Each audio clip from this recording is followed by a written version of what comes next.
Kita kan sudah ada MOU dengan Mabes TNI Angkatan Darat. Hari ini kita sudah bikin surat edaran gubernur. Tanggal 2 akan menyelenggarakan itu di Kota Bandung untuk melakukan pembinaan kerjasama dengan Batalion Armet 9 Pasopati. Bisa 6 bulan, bisa setahun. Luar biasa. Baru saja beberapa jam yang lalu, Kang Deddy telah memberikan pernyataan resmi yang telah membuat kaget satu Indonesia. Iya, selepas rapat dengan DPR kemarin, Kang Deddy langsung memberikan keterangan pers bahwa 2 hari lagi wajib militer akan diberlakukan untuk seluruh pelajar di Jawa Barat selama 1 tahun. Tanggal 2 akan menyelenggarakan itu di Kota Bandung. Tetapi Kabupaten Purwakarta, bupatinya udah telepon saya, sudah siap untuk melakukan pembinaan kerjasama dengan Batalion Armet 9 Pasopati. Kemudian Kabupaten Cianjur menyatakan sudah siap. Nanti malam saya cek lagi yang bupati wali kotanya memiliki kesiapan. Bisa 6 bulan, bisa setahun. Bersiaplah pelajar yang telah kecanduan Mobile Legends, suka melawan orang tua, tukang tawuran, dan nakal akan diwajibkan ikut wajib militer.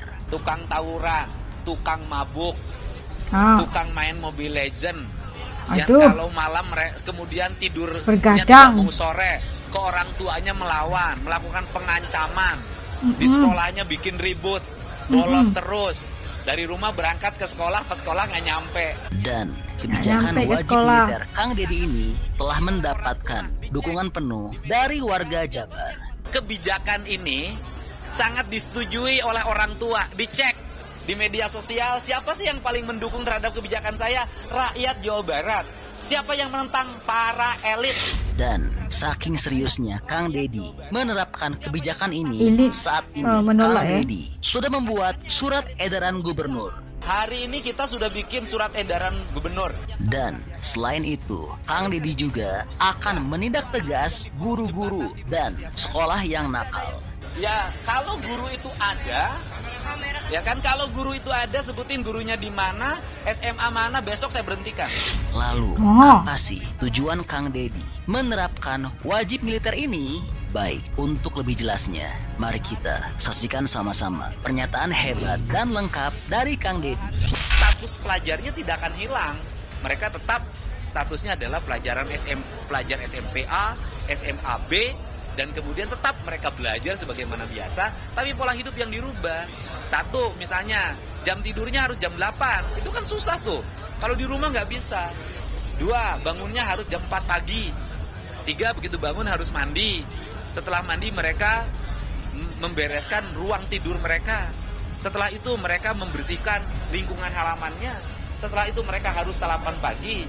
Setelah itu mereka pergi ke sekolah. Sore harinya nanti mereka belajar berolahraga, bersepak bola, main voli, latihan baris berbaris, push up, sit up. Yang itu saya lakukan dulu ketika SMA. Hari Senin Kamisnya diajarin puasa Senin Kamis. Setelah maghrib mereka belajar mengaji bagi muslim. Kan bagus. Kan ini arah pembinaan yang tidak didapatkan di ruang lingkup kehidupan pribadi mereka di lingkungan rumahnya. Dan tidak ada pelatihan militer. Jadi masuk barak militer bukan latihan perang-perangan, bukan. Membantu membangun kesehatan pikiran, kesehatan diri mental, gitu, dan kesehatan raga mereka agar mereka menjadi anak-anak yang bugar, tidak minum, tidak merokok, tidak makan eksimer, tidak minum ciu. Yang itu obat-obatan itu marak di mana-mana. Nah, ini tanggal 2 Mei berarti mulai diterapkan di mana saja, bagaimana sih? Beberapa daerah ada yang sudah menyediakan, kan kewenangannya ada di bupati wali kota juga, bukan hanya kewenangan di provinsi. Nah, saya di tanggal 2 akan menyelenggarakan itu di Kota Bandung. Tetapi Kabupaten Purwakarta, bupatinya udah telepon saya, sudah siap untuk melakukan pembinaan kerjasama dengan Batalion Armet 9 Pasopati. Kemudian Kabupaten Cianjur menyatakan sudah siap. Nanti malam saya cek lagi yang bupati wali kotanya memiliki kesiapan. Bisa 6 bulan, bisa setahun. Tetap belajar di sekolah. Tetap belajar, mereka tetap melaksanakan kegiatan belajar mengajar, gurunya mengajar di sekolah. Cuman bedanya mereka melaksanakan kegiatan itu di areal komplek militer atau Polri. Nanti ada ruang kelasnya. Nanti ada guru yang dari sekolah di mana dia asal untuk berkunjung. Nggak ada problem apapun. Saya dulu pernah membuat ruang itu dengan membuang ruang sepak bola. Saya bukan baru loh. Saya dulu bikin sekolah sepak bola namanya Asad Jaya Perkasa yang sekarang pemainnya sudah banyak menjadi pemain nasional. Mereka dimasukkan dalam barak komplek, kemudian mereka dididik sekolah sepak bola dan mereka terafiliasi pada sekolah-sekolah tertentu dan berhasil menjadi pemain-pemain timnas, pemain profesional hari ini. Tapi kategori bentuk bermasalahnya seperti apa misalnya di Indonesia? Kategori seperti apa? Tukang tawuran, tukang mabuk, Tukang tawuran. tukang main Mobile Legend, yang kalau malam mereka Kecanduan kemudian ya. tidurnya tidak mau sore, ke orang tuanya melawan, melakukan pengancaman, di sekolahnya bikin ribut, bolos terus, dari rumah berangkat ke sekolah, pas sekolah nggak nyampe, kan kita semua dulu pernah gitu ya. Koordinasi dengan Kementerian Pendidikan Dasar dan Menengah Pak, ada Ya begini, ini kan kita, kalau koordinasi kan tentu Kementerian Pendidikan Nasional, Pendidikan Dasar kan sudah melihat langkah-langkah yang dilakukan di Jawa Barat. Kenapa? Coba gini deh ukurannya, kebijakan ini sangat disetujui oleh orang tua, dicek di media sosial, siapa sih yang paling mendukung terhadap kebijakan saya? Rakyat Jawa Barat. Siapa yang menentang? Para elit. Nah pertanyaannya, elit-elit ini ngurusin nggak anak-anak yang tawuran tiap hari?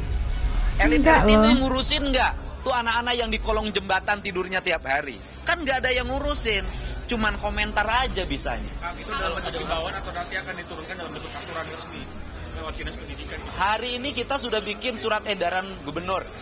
Mungkin hari ini surat edaran gubernur sudah saya siapkan. Kepala sekolah sudah kita kumpulkan. Dinas Pendidikan Kabupaten Kota sudah kita kayaknya kumpulkan. udah siap nih, udah siap. Kemudian Kepala Kementerian Agama, Kantor Kementerian Agama Kabupaten Kota sudah kita kumpulkan. Sudah bertahap. Nanti saya tuh punya kebiasaan buat opini dulu, kemudian sosialisasikan dulu, baru bikin surat edarannya. Kalau dulu enggak surat edaran, terus habis itu enggak berfungsi surat edarannya. Saya enggak. Ya. kalau koordinasinya dengan pejabat militer ini seperti apa Pak? Kita kan sudah ada MOU dengan Mabes TNI Angkatan Darat. Kita juga kan memiliki kesamaan visi dan misi dengan Polda, dengan Kodam. Para bupati wali kota memiliki sinergi dengan Kapolres dan Dandim dan batalion-batalion di setiap daerah.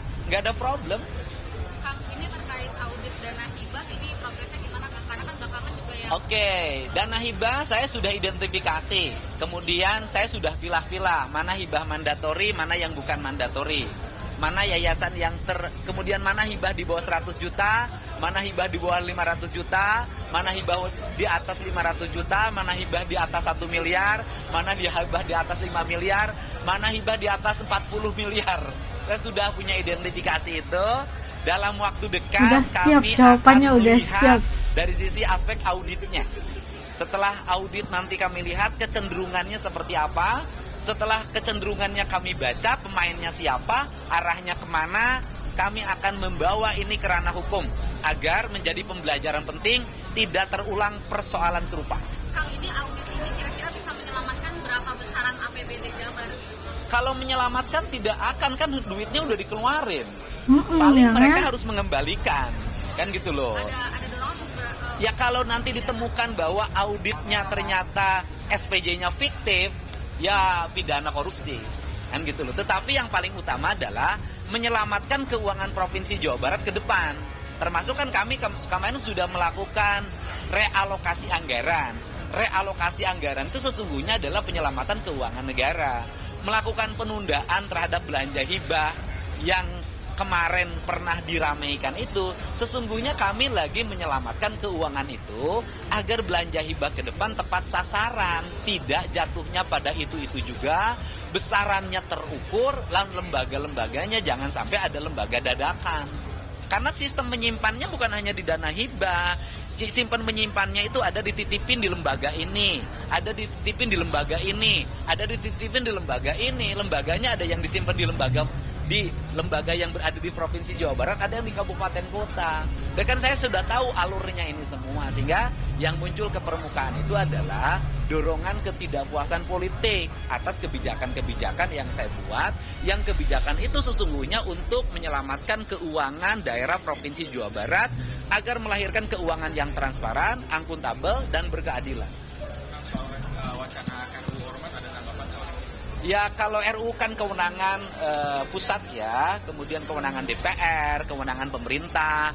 Prinsip dasar bagi kita di Provinsi Jawa Barat adalah satu hal saja, kita ingin daerah-daerah ini aman, tertib. Kita ingin orang berkumpul dan berserikat itu untuk mendorong pembangunan, membuat iklim investasi menjadi sehat, membuat iklim investasi menjadi kompetitif, dan melahirkan daya dukung terhadap sumber daya manusia, khususnya sumber daya manusia di Jawa Barat. Dan melahirkan orang-orang yang senang bekerja, bukan senang berkumpul saja, tidak mau bekerja. Ya.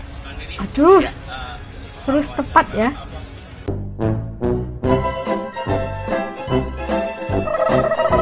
Nah, itu tadi. Perhatian buat kalian semua yang masih belajar. Katanya mendapat kejutan besar warga-warga Jabar ya, karena KDM resmi menerapkan wajib militer 1 tahun untuk 6 ke 1 tahun gitu kan, 6 bulan ke 1 tahun buat pelajar-pelajarnya. Masya Allah, mereka tuh bukan hanya bukan diajar soalnya, memang diletakkan di camp-camp militer, tapi bukan diajar perang-perangan kayak Kang Deddy gitu kan, diajar untuk pembinaan sasiah diri agar menjadi orang yang disiplin gitu, bangunnya jam berapa, harus ngurusin diri sendiri, harus bertanggung jawab ke atas diri sendiri, harus ke sekolah belajar belajar seperti anak biasa gitu kan. Dan bukan kecanduan Mobile Legend, bukan kecanduan perkara-perkara ngerokok gitu kan, lagi bergadang, perkara-perkara yang sepertinya melawan ibu bapak lah gitu kan.